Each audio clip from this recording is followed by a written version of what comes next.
Hi, friends. This is Mrs. Alexander, and we are going to work on lesson 5.6. So our volume lesson from today. We didn't get through the whole lesson today in class, but the things we did, we're just going to continue practicing in our next lesson. So you might want to do this either today after the first part of the lesson or the next lesson. Either way, I'm going to go over it with you. Let's see what you can do and what you remember. If you look at this page, it's P47 of your practice and homework book. We have a composed figure. Now, let me show you my screen. I'm already not doing what I need to do. I like to share my screen with you and move myself out of the way and show you my page, right? That's the way we do it. All right. So let's see if this will get out of the way. I want it to be up here. All right. Here I go. There's that figure. Oh boy, it's Friday. Maybe that's what's going on. I need a rest of the weekend. All right, here is our composed figure. That means we have two or more rectangular prisms that are joined together. In a composed figure, we have two ways that we can solve to find the volume of the prism. The first way we talked about in class today was by breaking apart the figure so that we now have two right rectangular prisms. So I'm describing what we would do. Hopefully you have something written, or you could write something in your own words to explain this. So I would break it apart, and then I would decide which figure I'm going to work with first, which right rectangular prism. So if I start at the bottom, that means that I would use this figure and I would have a length and a width and a height. The bottom figure has those measurements for me. I don't have to find any missing dimensions. So if I'm gonna use these lines to write this out for myself. 15 times 5 times 8. So this is this bottom figure. I'm going to call it, for right now, I'm going to call it figure 1. And if I do the work on the side, I'll do 15 times 5. And I'll get 75. And then I'll do 75 times 8. And I'll get a total of 600. So that's the volume, cubic centimeters, of this bottom right rectangular prism. I'm not finished because this is a composed figure. I now have this figure on top as well because I did this imaginary cut right here. So now I have to find the dimensions of that top right rectangular prism. So I'm going to call this prism number 2. And I'm going to look, I have a length where I cut it. Because there's no measure there, I'm going to look parallel. There's still no measure. I'll look parallel to that and I'll see that it is 5 centimeters. So this little piece that I added right here is going to be 5 centimeters. The width is the same as the width of the bottom prism. It's another 5 centimeters. And the height. Now, this whole side is a height, but I've cut it right here. So I can't use this 20 centimeters. I have to look and decide if I look parallel and find a matching side or a matching edge, I'll see that it would be 8 centimeters, and that would leave 12 centimeters for that top portion. So now I have my dimensions of 5 times 5 times 12. I'm going to do that work. If I do 5 times 5, I get an answer of 25. 25 times 12. I'll do that work. And I'll get an answer of, oh, I didn't plan that out very well. I get an answer of 300 cubic centimeters for that second figure. Because they are composed, I'm joining them together. I'm going to add 600 plus 300, and I'm going to get 900 cubic centimeters for that figure. The next one, if you described how would you find the volume using subtraction. We talked about that in class as well. If your brain is not thinking about taking the two parts, if we take a composed figure and we split it apart into two right rectangular prisms, you might find that this is a better way for you. we would imagine this same figure, but I would imagine that it's a full right rectangular prism. So I would use the measures that are already there, 15 by 5 by 20. 15 times 5 times 20, because now I'm imagining that this is one whole rectangular prism. So I would do that first. So I'm going to do 15 times 5. And then I'm going to multiply that by 20. I'm going to hang my 0.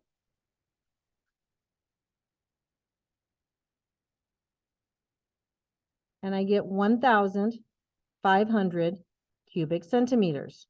Now, my final answer has to be the same, even though I'm doing it a different way.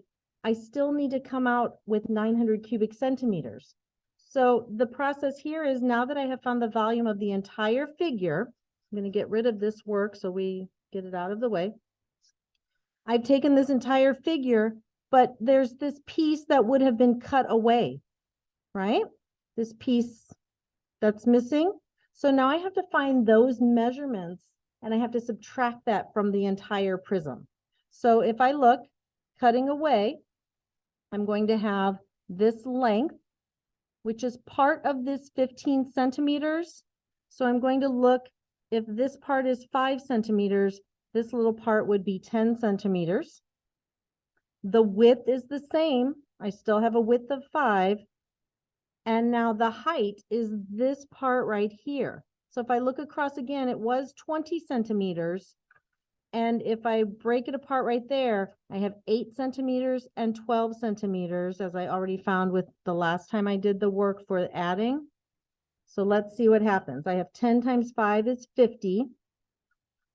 50 times 12. I'm going to write it like that so I can hang my 0. I have 600 for that piece, cubic centimeters, for this piece that was taken away.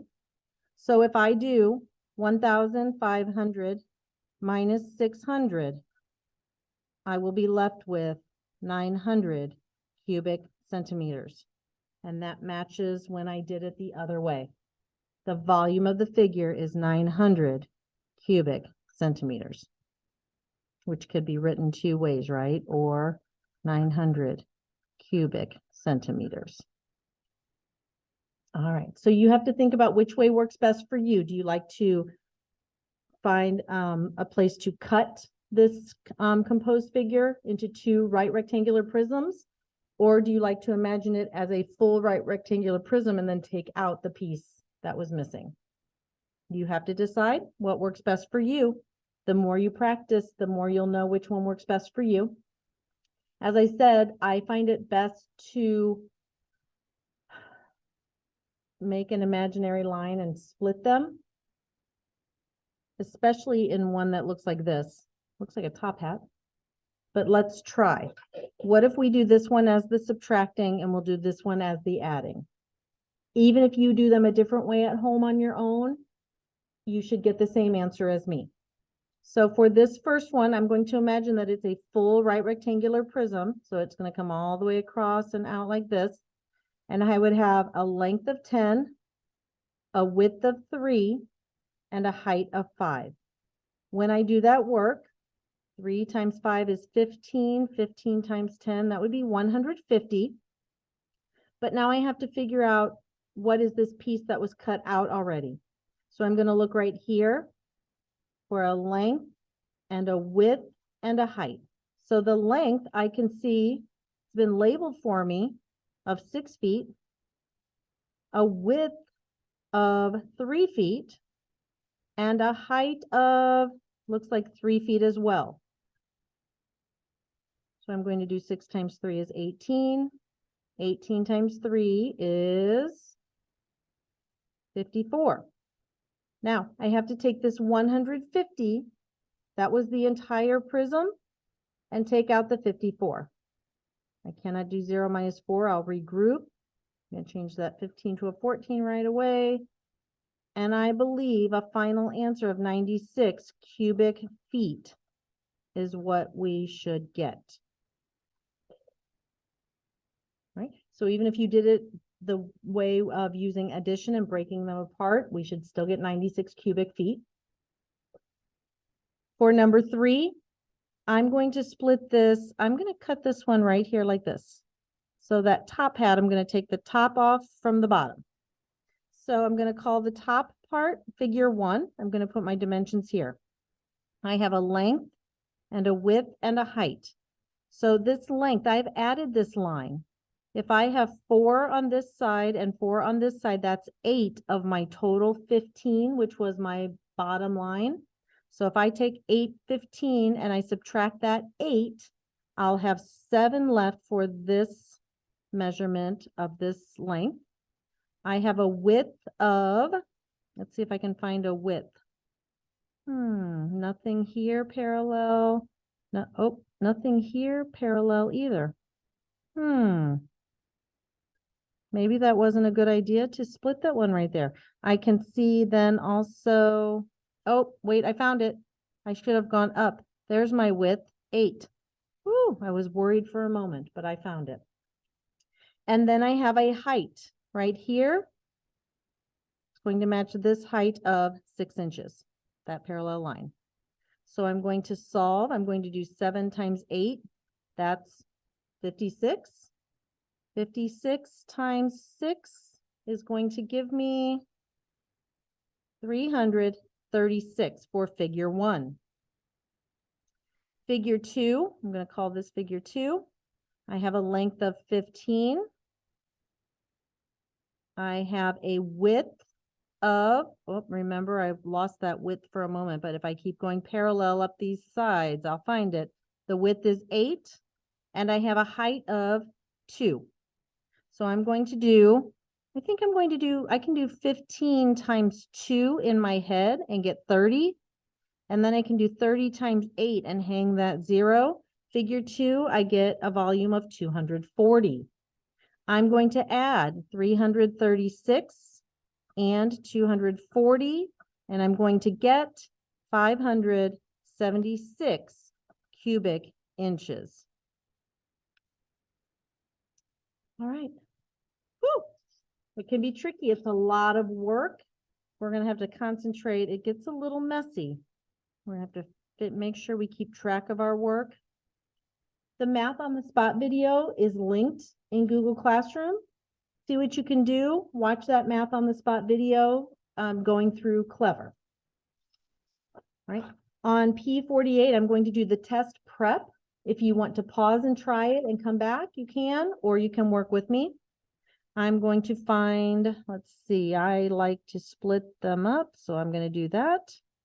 When I split up this first figure, I get, this is going to be my first figure, 10 by, I'm going to have to look as I split this one. So now it's split into 2 and 10.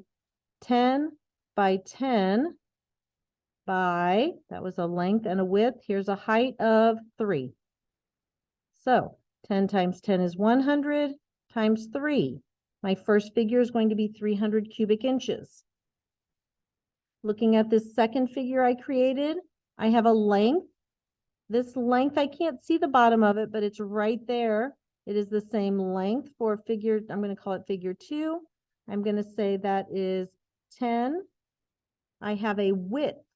How wide is it? Of 2. And I have a height of 8. So I believe I can do, oh, I need an equal sign there, don't I? Sorry. 2 times 10 is 20. 20 times 8 would be 160. And I'm going to be sure my final step is to add those together. So I'm going to be sure to add 300 plus 160, and I will get a final volume for this composed figure of 460 cubic inches. Number 2, what is the volume of this composed figure? I think I'm going to do this and break them apart right there. So figure 1, I have 15 by 10. Oops, I shouldn't have done that. I should have done the width first, just to keep it in order. My width goes back this way. I can see it up here, and parallel is 12.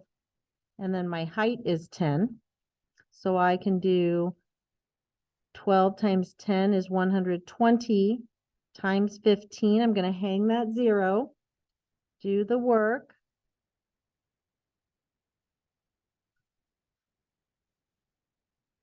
Looks like I'll get 1,800 for figure 1. I'm going to put that over here so I don't lose it. For figure 2, I'm going to do figure 2 right here. I have a length of 12, a width of 8, and a height of, it looks like 10 if I follow along, of 10. So I'm going to do 8 times 10 is 80. 80 times 12, I'm going to hang my 0. Looks like I'll get 960. If I add that 960, let's keep our fingers crossed that it's one of my choices. 2,760 cubic feet. It is answer B. Whew! All that work. Good job. Select all the expressions that represent the volume of the composed figure. So, could I do 8 times 5? Let's see if I've split it right here. That's not a very straight line. Sorry, this one's throwing me off. If I split it across here, if I see that 8 length, 5, 4, that's a length and a width and a height for this one. Here I would have 5 by, this cut would come down here. And I would see this would be 5 and 5. 5 by 5 by 4. That one works. Good. 5 times 10 times 4. If I do that, it's 5 and 10 and 4. So that would mean I would have this little piece left, which would be, let's see, length of 3 by 5 by 4. I think letter B also works. These are kind of tricky. These are brain teasers. 5 times 10 times 4. So that would be this shape again. I can't have different numbers because I already found this piece right here. So that tells me that one can't work. 8 times 10 times 4. So that's this whole part right here. Oh, that is the whole figure. Minus, let's see, I've got a whole lot of lines here. I'm going to get rid of some so I can see what's going on.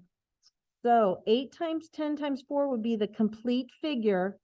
And then what am I taking out over here? This little hidden part back here. What's coming out of here? Is it 3? This would be 3. Is it 5? Would that be my width? I'm having a hard time. I don't like the subtracting ones.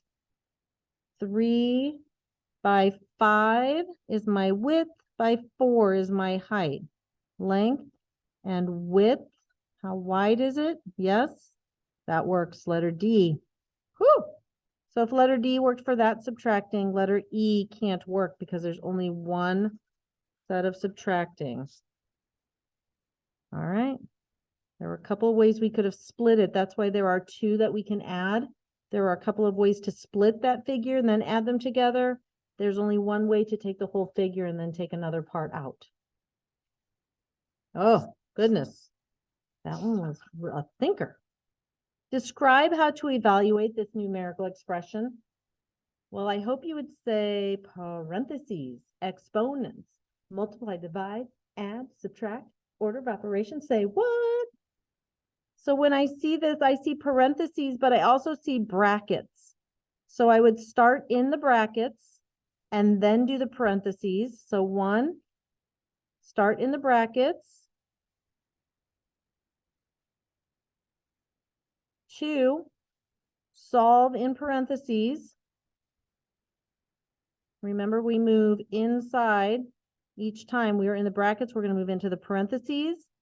And then we're going to solve in the brackets because the parentheses will be gone. We would do this work and this work, but we would still have the brackets. So solve in the brackets. So that would be 9 plus 3 would be 12, and then multiply. So those would be the steps. Number 9, Nicole has a cabinet in the shape of a right rectangular prism. The volume of the cabinet is 24 cubic feet. That volume equals 24 cubic feet. All right. If the cabinet covers a floor space of 12 square feet, how tall is the cabinet? So remember, area tells us length and width. So if the length and the width, we're going to call that the base. The base equals 12. 12 times, we still need our height. That's what the question is asking. 12 times what would give us the total volume of 24 cubic feet? 12 times 2. Okay, I hope you got that. Hope you were able to determine those answers. If you did, let me know how you did. And I will see you next time.